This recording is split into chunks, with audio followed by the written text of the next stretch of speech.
Welcome to another edition of Chess Chat, a program designed to give you, the viewer, a better understanding and an appreciation of the exciting world of chess. I am your host, George Merijanian, Program Director of the Wachusett Chess Club at Fitchburg State University.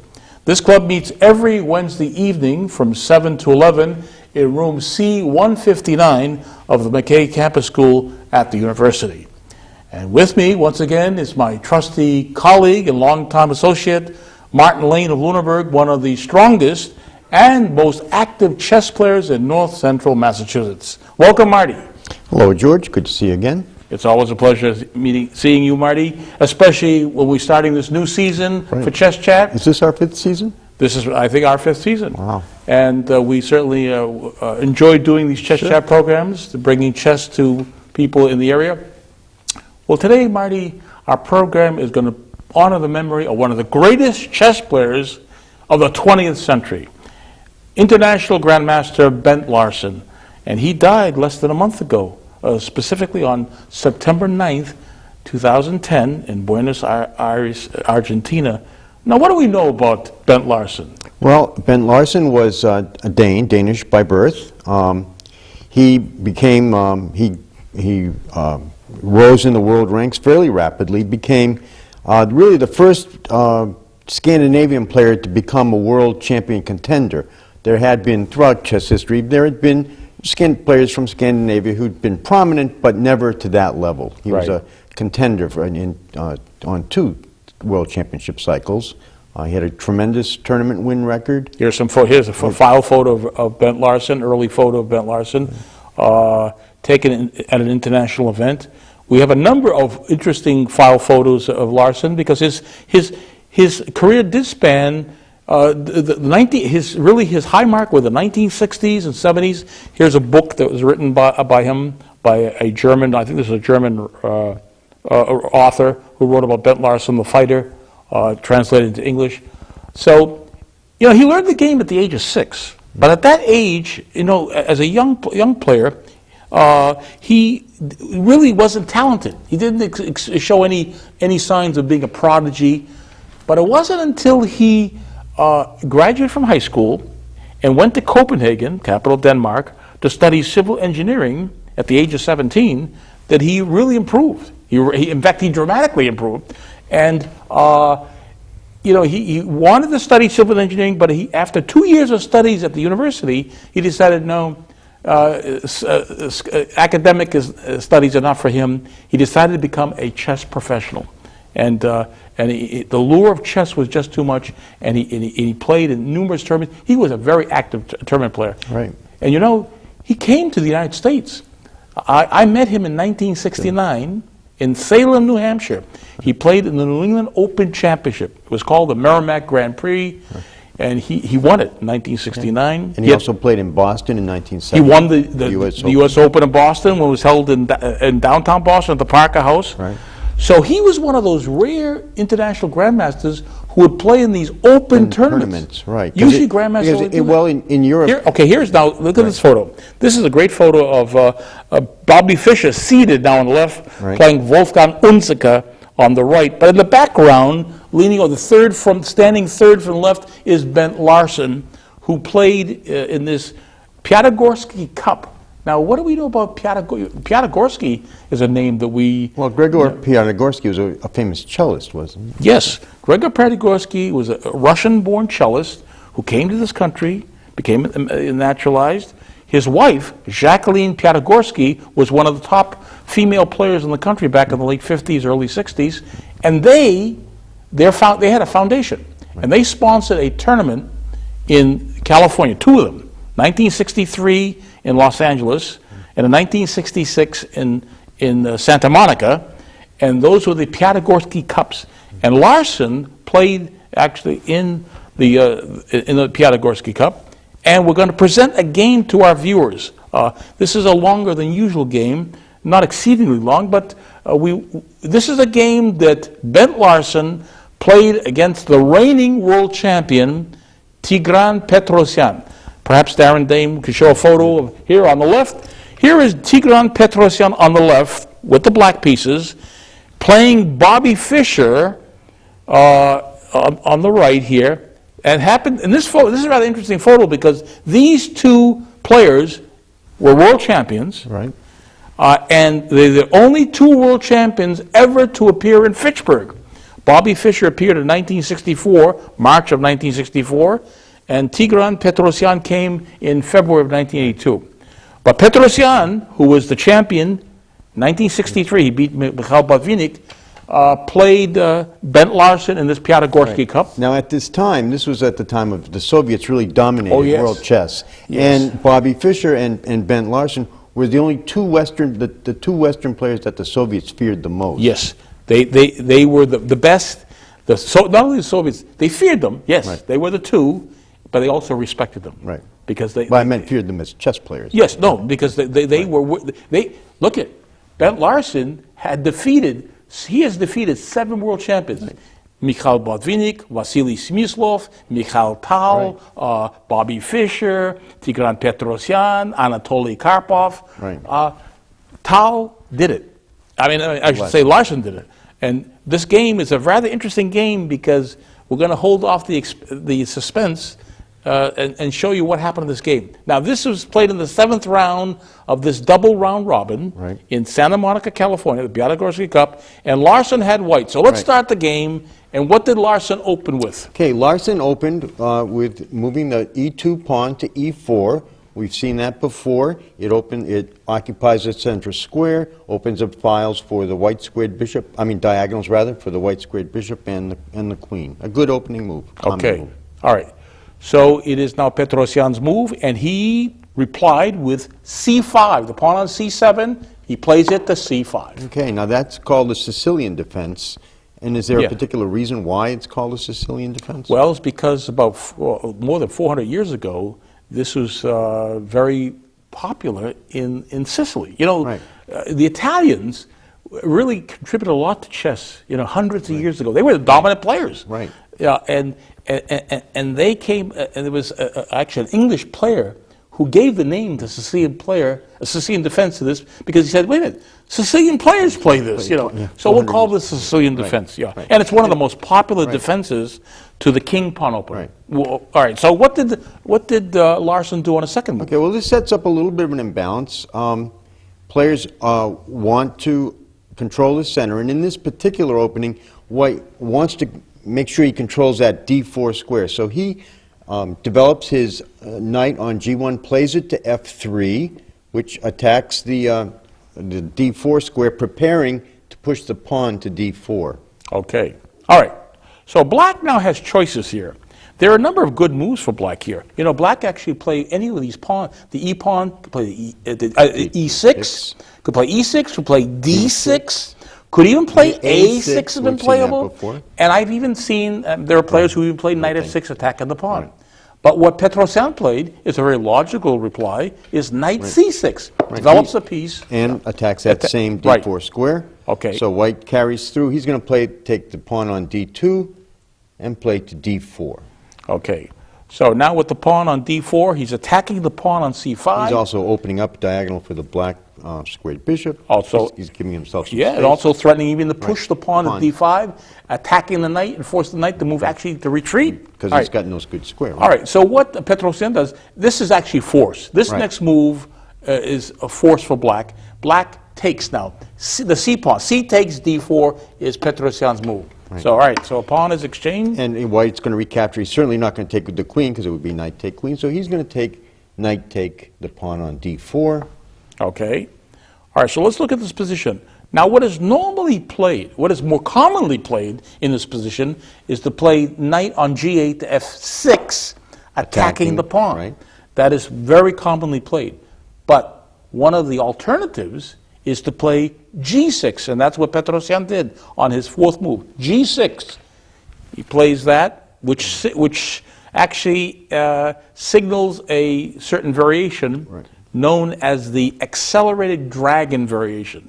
All these openings and defenses have names, the variations have names, but this is that the idea is to develop this bishop on f8, the dark squared bishop on g7 along the long diagonal. It's called a fianchetto. Right. Some English-speaking players call it fianchetto, but it's really fianchetto. Okay. All right, so what does Larsen do now? Well, knowing that Black's plan is to fianchetto, play the bishop to g7, creating a double attack on the knight on d4, Larsen needs to think about how he's going to defend that knight. So he's going to anticipate a little bit. He's going to take his bishop on c1 and play it to e3, which is defending the piece before it's attacked, because he's got another plan in mind that he wants to develop. He could have played the knight on b1 to c3 yes. and done something else, but he's holding back on that because he wants to leave space open to be able to move that c pawn. Right.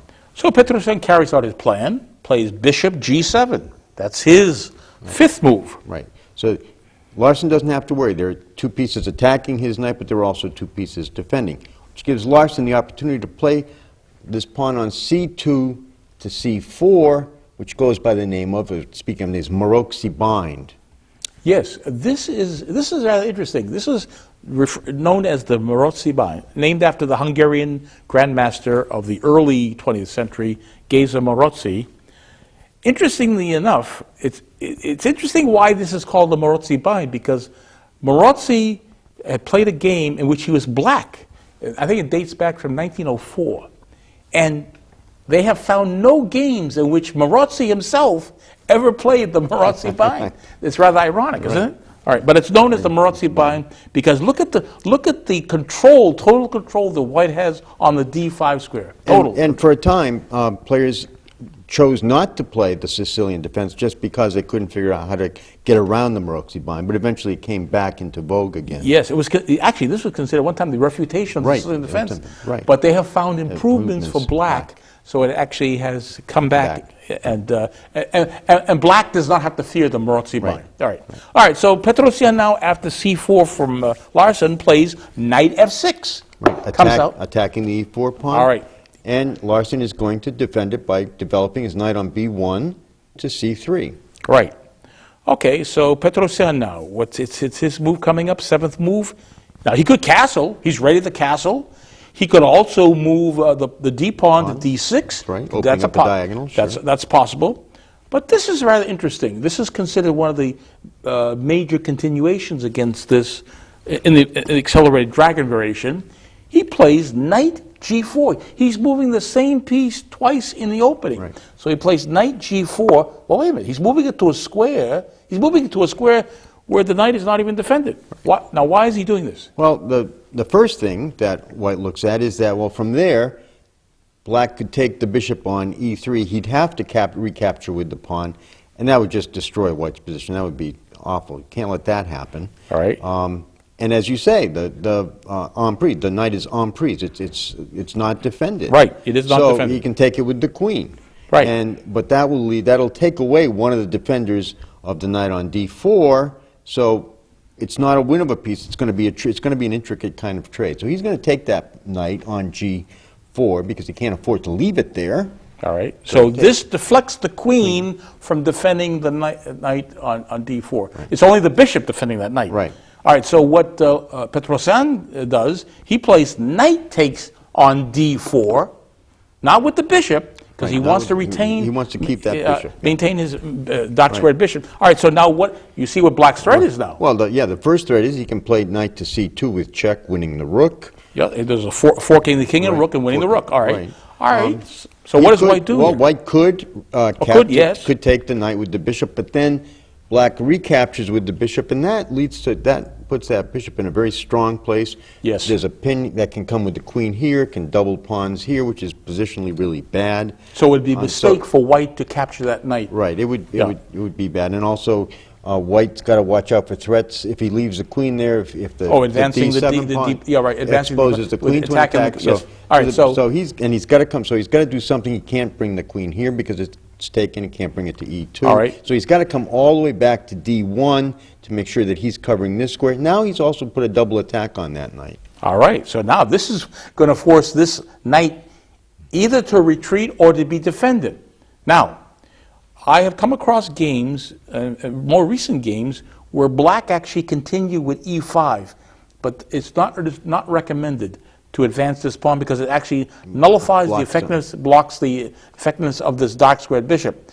What is considered one of the major continuations in this variation is now to retreat this knight. But we go back where we came from? But no, Petrosyan knows the theory, knew the theory. In fact, he played this as early as 1957. This game was played in 1966. So he was an early advocate of this variation, and he played knight e6. Right. All right, so that's Petrosyan's knight move. And in Petrosyan's notes to this game that we're talking, he said he thought later that knight to c6 is actually the better move. Yes, yes. But he was playing this knight e6, years before he played this against Larsen in 66. All right, so what does Larsen do now? Okay, Larsen now that the knight is no longer threatening anything here, he takes his queen and he plays it to d2. He's looking down at this fianchettoed position, and the fianchetto, while it's strong in some ways, also has its weaknesses. And so to try to take advantage of those dark squares, he may want to try to exchange his dark squared bishop for black's dark squared bishop, and he can do that by playing bishop to h6 at an opportune time. So that's the purpose of the queen to d2 move. Okay. All right, what Petrosyan does now is, you see, he has a problem as far as the development of this bishop. And the d pawn is still backward, so he plays d6. He plays d6. Right. He's going to open up a place. Yes. So he's going to be able to bring this bishop into play somehow. Right. All right. So d6 is his move. Right. And Larsen is kind of looking at the same thing. He needs to get his white squared bishop out, and he's not really wouldn't be really keen about putting it to d3 because he might be able to bring black could bring the knight to c5, threaten that. So he's going to develop his bishop from f1 to e2, preparing to castle and so on. All right. All right, so Petrosyan does what he does. He doesn't castle yet. What he does, he plays his bishop to d7. So he gets this bishop, into play. All right, so and Larsen's going to go on with his development. He's going to castle, which puts the king to a safer spot and brings the rooks in. Now the rooks are connected on the back rank. There's plenty of room for them to move. That's considered good. All right. So black's reply is to castle also. 12th move for black, castles. That's what Petrosyan does. All right. Now for Larsen, the question for any chess player in a position like this is where do you put your rooks? Yes. And in an earlier game, Keres against Petrosyan had played his A rook to C1 because that's a file that could open up and be valuable. Though Keres eventually lost that game. Yes. What Larsen does, he takes this A rook and plays it to D1, puts it behind the queen. And this becomes interesting. If you look at this position now, and if we look at this, when we look at the position again in 10 moves, these rooks are going to become critical in the final combination to this game. And he's already set up the final attack by placing these rooks where they are. Okay. Here's Petrosyan's move. After rook a d1, he plays bishop c6. Right. That's his 13th move. Right. Bishop c6. Okay. And in a situation now, the knight's protected, but he's going to start to build up his attack. He's going to take the knight on c3 and bring it up to d5, effectively blocking off that bishop. An exchange and recapturing with either one of the pawns would give white a very strong central position. Okay. Here Petrosyan now brings the rook on f8 over to e8, which now has this rook now defending this pawn at e7, which would relieve this queen of having to stay here and defend that pawn. Yeah. Larsen criticized that move. He said he didn't understand why Petrosyan did it. He thought knight to b4 would be better, some other thing. Petrosyan replies by saying that he didn't like the position that came on. He felt it was too passive. All right. But he pays a price because now that move, which protects his e-pawn, actually allows Larsen to play the aggressive f4. Well, this now signals an attack. This is starting to look like an attack. Right, yes, it does. Threatening f5. Right. It looks like that's the plan. All right, so what Petrosyan does after f4, he plays this. This knight is poorly placed. Right. So he now plays knight c7 on his 15th move. And, Petrosyan, again, in his notes says he didn't like playing that move, but he didn't really have anything else. Yes. And so Larsen now has the chance to do exactly as we thought. He's going to continue. He's going to attack this fianchettoed position. Right. With f5, he's going to try to disrupt those pawns. Okay. Well, Petrosyan again takes this knight. We see how this knight has been moving around. Now he takes his knight on c7 and moves it to a6. Knight a6 is his 16th move. Where's that knight? Is that knight going anywhere? Well, ostensibly, go to C5, and Well, if but it- he doesn't have a whole lot of future over there. He can't play to B5 because it's protected. Right. So at this point, Larsen played his bishop to G4 and then makes the note that he's got his eye on the E6 position. After an exchange, he can try to open up on that file, All right. on that diagonal rather. But he later on he said better would have been to play B4. Ooh. Now he's threatening to Oh. fork the knight and the bishop. So yes, that certainly looks stronger. Right. Yeah. So he says, he said this would have been the better move. yeah, he regrets not playing it. Playing it, All right. but he said this worked out just as well. He All played right. bishop to knight Okay. E4. All right. So here Petrosyan sees that now this knight, which has been moved through, all around here, is now moving. Knight C5. He goes to C5, and now he attacks the pawn, the Right. undefended pawn on E4. All right. So what does Petrosyan do now? Does he take the knight? At this point, well, he could, but at this point, Larsen has much better. While this knight has been hopping around the board, Yes. Larsen has been building up his attack, and it's time to start the attack. All right. He takes the pawn on G6. F takes G6. Right. And now Petrosyan, see, he has no time. He cannot No. take this pawn on E4 because he cannot allow He cannot this, allow another this, pawn F, with the take this with- G pawn to take F7. F7, forking and winning the rook, winning a rook, right. and then actually promoting it to a queen, and Yeah, this is not good at all. So what he does, he recaptures, and he recaptures with the H pawn. H takes G6. He captures that pawn toward the center. Yeah. He doesn't take with the F pawn, No. opening up the F file. Once again, Larsen is not worried about this pawn on E4 anymore because now he's got a bigger threat. He's going to move the queen over to F2, threatening to take that F7 pawn. It would eventually lead to checkmate. All right. So that pawn now is under attack twice. And what Petrosyan does now on his 19th move is play rook. He brings the rook back. Rook F8 protects the pawn on F7. Right. All right. So And now Larsen finds what at first glance looks like a fairly startling move.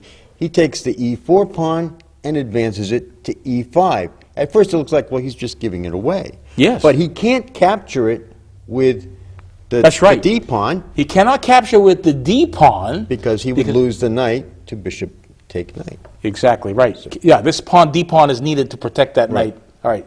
So in this position, what he does, he takes bishop takes E. He takes it with the bishop. Right. Bishop takes E5. So now he's won a pawn here. Right. All right. So what does Larsen do against this? Larsen is going to continue his attack. He's going to now move his queen out to H4, putting it on this valuable H file, which is wide open, and the king is over there. And what is the threat? We see a threat here? Yeah, he's threatening knight take E7 check. Right. It would lead to checkmate. It would, because the he's king going would- to have to either lose his All queen right. or give him. So what he sees this double attack on the E pawn. What he does, so he eliminates this knight. He plays after the knight goes to D5.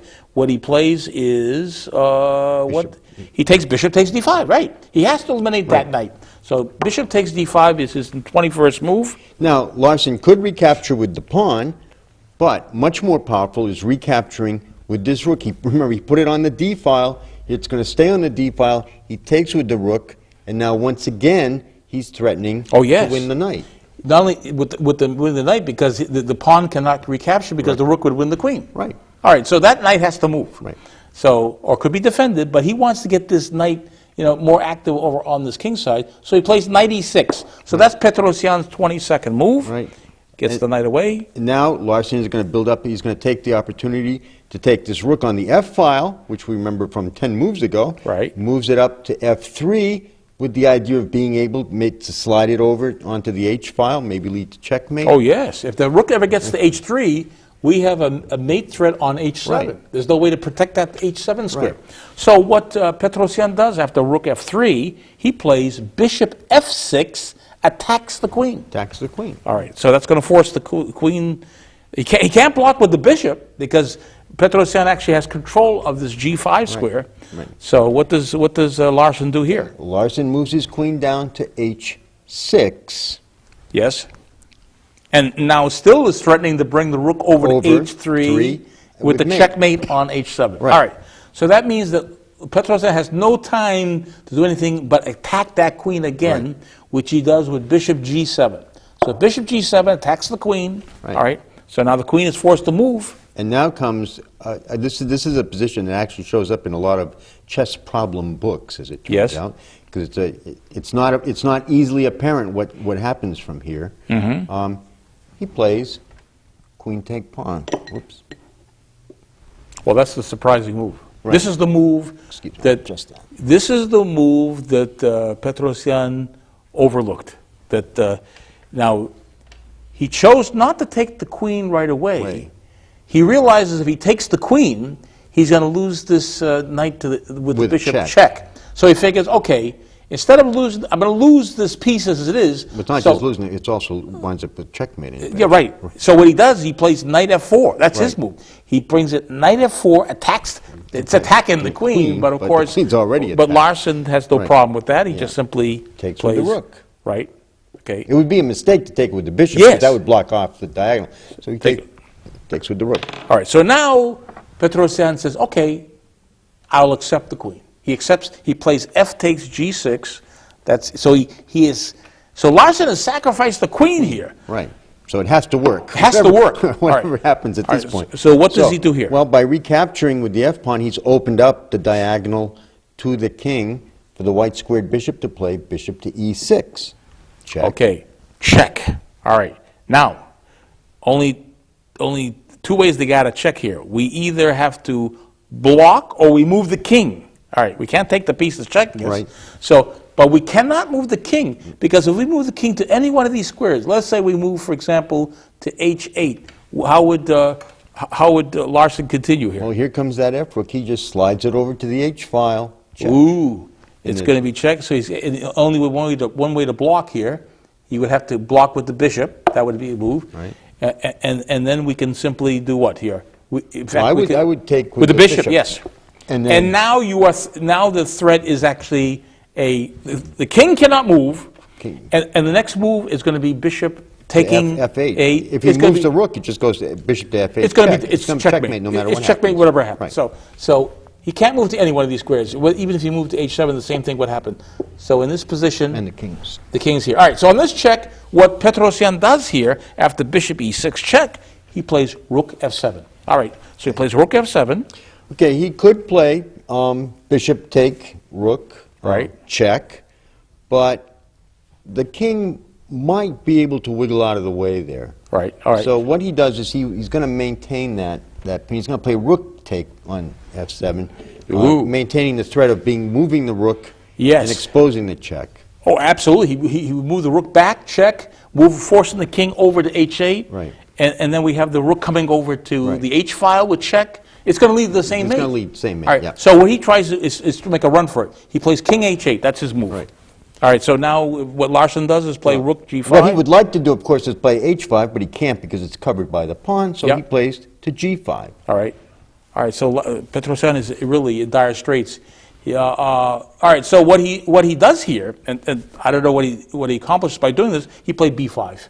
He plays the pawn over here. Right. Maybe it gives an escape for the queen to come out. Larsen made the kind of snide comment that it finally activates the queen. All right, okay. And he played rook to g3, and Petrosian resigned. All right, because mate is coming. It's imminent, yeah. Mate is coming with the rook h3, forcing the king over here, and the rook retreats along the f-file, and it's being mate. All right, well, chess fans, you saw a fantastic game from 1966, the second Piatigorsky Cup. Bent Larsen beating the reigning world champion Tigran Petrosian.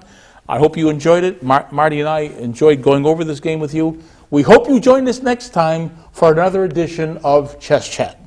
See you then.